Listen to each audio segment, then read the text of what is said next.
It's a very unsettling feeling to not know what your job is. Really great prime ground for anxiety, to not know your role and responsibility. The boss walks in, you don't know if you should be, super concentrated on the work or maybe just casually typing. Maybe sipping from coffee and, contemplating the project might be a good pose, eh? Humanhood. You might be walking around this world thinking, I should be, maybe a bit more excited or maybe more outraged by the wrongs. Should I be more in love with what I'm doing? All these questions challenge us and ask us, is there more demanded of us? Is there more that we should be giving? Luckily, this parsha helps us get insight into what exactly is our responsibility. In this week's Torah portion, the Jewish people find themselves in the desert about to enter Eretz Yisrael, the Promised Land. And they have this great idea to send out spies and scout out the land. When the spies come back, things turn a bit sour. They slander the land and say, it's much greater than us and, it's unconquerable. It kind of gets very dark from there on. You would think that would be the last time that we'd be dealing with spies. But lo and behold, 40 years later in the Haftarah, Yeshua is sending spies again. What's going on? Well, the Rebbe explains two differences between the spies of Moshe and the spies of Yeshua.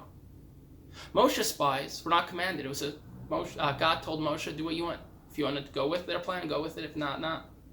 Yeshua's spies were commanded by God. A second difference is Moshe's spies went throughout the whole entire Eretz Yisrael, versus Yeshua's spies just went to Yericho. So the Rebbe says, in order to appreciate what's the difference between Moshe's spies and Yeshua's spies, let's take a step back and appreciate what is the spiritual mitzvah, what's the spiritual commandment of conquering Eretz Yisrael. And through that, we can appreciate the difference. Kabbalistically, the mitzvah of conquering Eretz Yisrael is turning your whole entire self, your body, your intellect, your emotions, your behaviors, that they should be a conduit to reveal godliness. In other words, everything about you should reflect and reveal your godly soul. Now the question is what is Yericho, Jericho, versus the rest of Eretz Yisrael, the rest of the land of Israel? Kabbalistically, Yericho represents the garments, the modes of behavior of the soul.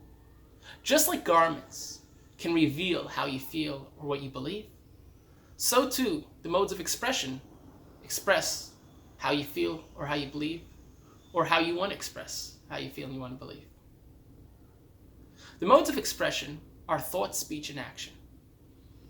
Before we go on, I want you to please confirm with me that thought, speech, and actions are modes of behavior. If you could please raise your hand. Now please repeat after me. I've just behaved and spoke as you asked. Oh, thank you. What a great crowd. Now, if I could ask you to please picture a red truck, in fact, a fire truck. How about, please do this equation. 1 plus 2 plus 3 plus 4 equals 11, right? No. But we got to see how I could request of you to think of a specific thing. That's a behavior. Now with thought, it's a bit tricky because there's willful thoughts and impulsive thoughts. A great example of this would be you're Googling, doing some research, and a pop-up ad of some camping gear comes to your mind, comes to the browser. And you start thinking, picturing yourself in that camping gear or in the tent, or you're picturing, thinking how you could actually get this camping trip going.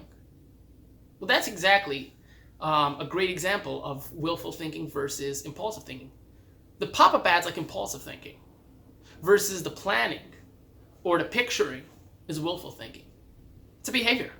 You could choose as soon as you're conscious to stop picturing yourself in that mode, stop planning, or you could choose to continue.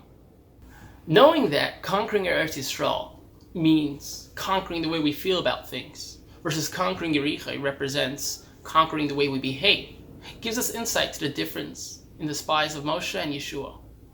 Moshe was not commanded because conquering the way you feel about stuff, conquering your emotions, is not possible for everybody. You need help from on high through the assistance of Moshe. Versus conquering the way you behave is possible for every single person, and therefore Yeshua is commanded. Now this answers everything besides for one question. Why would the Torah relate a story that seemingly has no relevance for me? The story of Moshe and his spies. The Rebbe explains the purpose of the story is to tell us that even though it might be out of our reach to be in control of our emotions, to be revealing of our godly feelings, we still have a mitzvah, a responsibility to attempt to influence the way we feel, to attempt to make our godly soul's feelings be revealed. But our main responsibility is to behave, speak, and think in a godly way.